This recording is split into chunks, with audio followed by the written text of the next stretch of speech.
The third inductee is Arthur Red Bolduc, a Rhode Islander from Central Falls. At that time, he started racing in the late 40s. There were 5 to 10 gentlemen from that immediate area. They were all nicknamed Red, and I don't even remember if they all had red hair for whatever reason. They were all called Red. There was Red Hill from Massachusetts, Red Bolduc, Red Barbo, Red Bison, a whole bunch of guys. Red's proved his talent early on in the stock cars, and eventually drove his own cars, got a ride in Joe Davidson's, known as Goldbug's cars, out of Attleboro, Mass.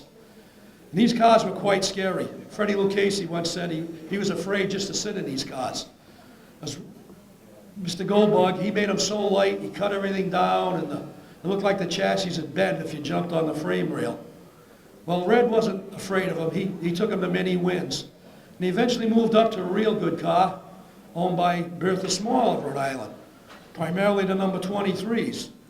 At that time, the cut downs were coming in, and Red drove one of Bertha's cars to many wins, primarily at Lonsdale and at Seekonk, and he drove for Port Perry at both Lonsdale and Seekonk, and at Norwood.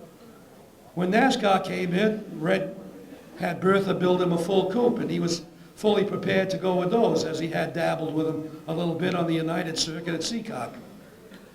Unfortunately, Red was just about in his prime till that fateful night in June of 1960 at the Norwood Arena when, for an unexplained reason, his Bertha Small's cut down took a sharp right coming out of the turn.